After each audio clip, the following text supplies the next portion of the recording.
Aku, Andini Khoirunisa, yang akan menemani kalian dari awal sampai akhir video. Di video kali ini, aku akan menjelaskan tentang 12 materi pengelolaan pendidikan. Simak sampai selesai ya. Pada materi pertama ialah sejarah pengelolaan dan pengelolaan pendidikan. Sejarah pengelolaan pendidikan membahas bagaimana sistem dan praktik manajemen pendidikan berkembang dari masa ke masa, mulai dari sistem tradisional yang sederhana hingga sistem modern yang kompleks dan berbasis standar. Pengelolaan pendidikan sendiri adalah proses mengatur sebuah komponen pendidikan agar tujuan pembelajaran dapat tercapai secara efektif dan efisien. Tujuan mempelajari sejarah ini adalah agar kita memahami akar dari kebijaksanaan dan sistem yang berlaku saat ini, sehingga dapat melakukan perbaikan yang lebih tepat. Dampaknya terlihat pada terbentuknya sistem pendidikan yang lebih terstruktur dan adaptif terhadap perubahan zaman. Perannya sangat penting sebagai landasan berpikir bagi para pendidik dan pengambil kebijakan dalam mengembangkan inovasi pendidikan. Materi yang kedua adalah proses dan substansi pengelolaan pendidikan. Proses pengelolaan pendidikan merujuk pada tahapan kegiatan manajemen seperti perencanaan, pelaksanaan, pengawasan, dan evaluasi. Sedangkan substansi pengelolaan mencakup aspek-aspek yang dikelola seperti kurikulum, peserta didik, tenaga pendidik, sarana, dan keuangan. Tujuan dari pengelolaan ini adalah memastikan seluruh kegiatan pendidikan berjalan secara sistematis dan terarah. Dampaknya adalah terciptanya sistem kerja yang lebih efektif sehingga tujuan pendidikan lebih mudah dicapai. Perannya menjadi kerangka dasar dalam menjalankan organisasi pendidikan karena tanpa proses dan substansi yang jelas, pengelolaan akan berjalan tidak terarah. Di materi ketiga adalah standar pengelolaan pendidikan. Standar pengelolaan pendidikan merupakan pedoman atau kriteria minimal yang harus dipenuhi oleh satuan pendidikan dalam menjalankan manajemennya, seperti yang diatur dalam Standar Nasional Pendidikan. Tujuan dari adanya standar ini adalah untuk menjamin mutu pendidikan yang merata dan menjaga kualitas pengelolaan di setiap lembaga pendidikan.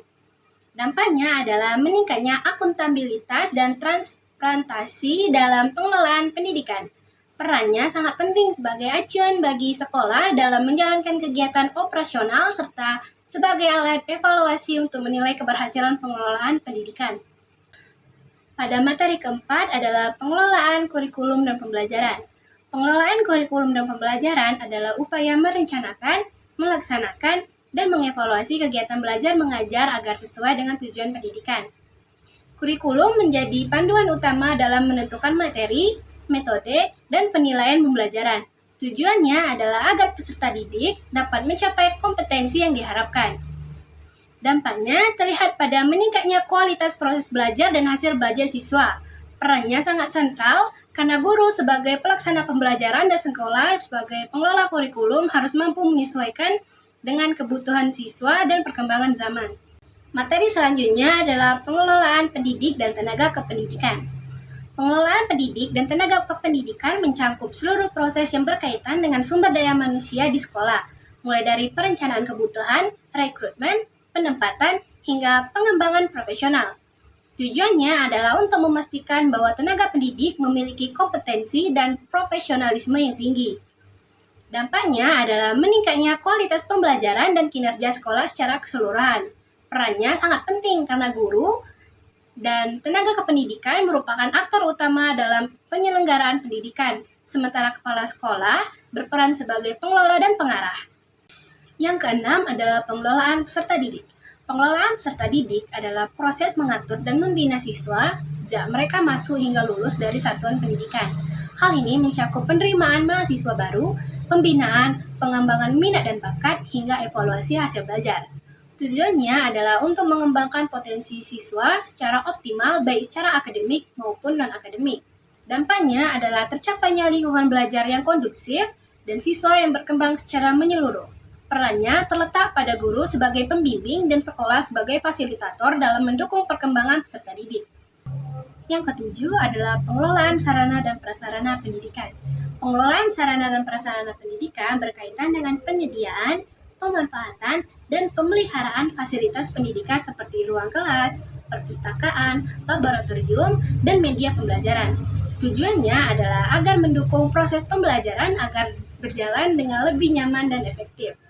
Dampaknya terlihat pada meningkatnya kualitas pengalaman belajar siswa secara efektivitas kegiatan pembelajaran. Perannya penting karena fasilitas yang memadai akan sangat menunjang keberhasilan pendidikan, dengan sekolah sebagai pengelola dan pemerintah sebagai pihak pendukung utama. Materi ke-8 adalah pengelolaan keuangan pendidikan. Pengelolaan keuangan pendidikan adalah proses perencanaan, pelaksanaan, dan pengawasan penggunaan dana pendidikan agar digunakan secara efektif, efisien, transparan, dan akuntabel.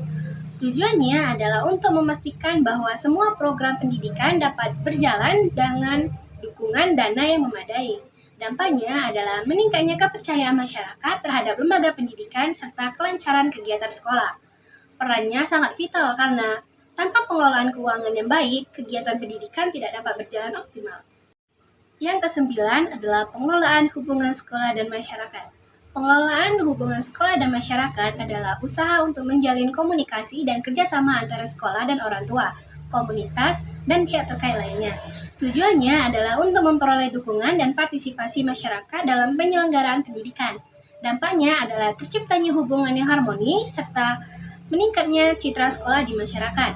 Perannya penting sebagai jembatan antara sekolah dan lingkungan sekitar, sehingga pendidikan menjadi tanggung jawab bersama. Yang ke-10 adalah pengelolaan peningkatan mutu pendidikan.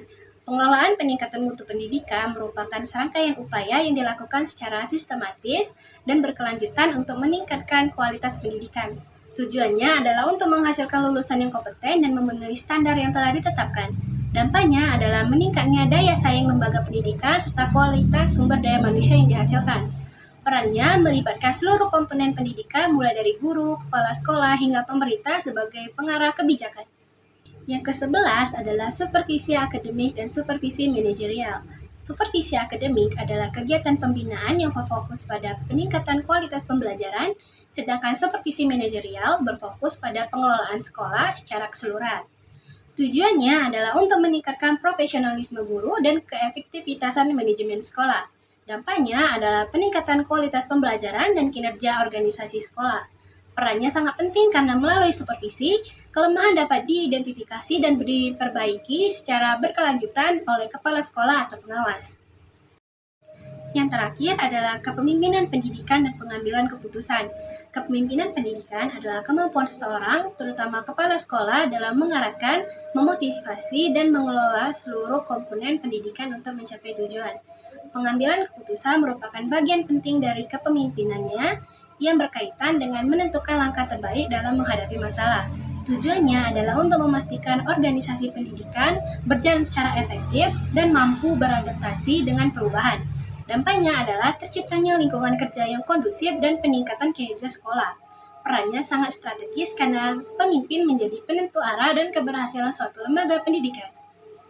Jadi, bisa kita simpulkan dari ke-12 materi tadi bahwa pengelolaan pendidikan adalah kunci utama dalam menciptakan sistem pendidikan yang berkualitas, dan semua komponen saling berkaitan dan harus dikelola dengan baik.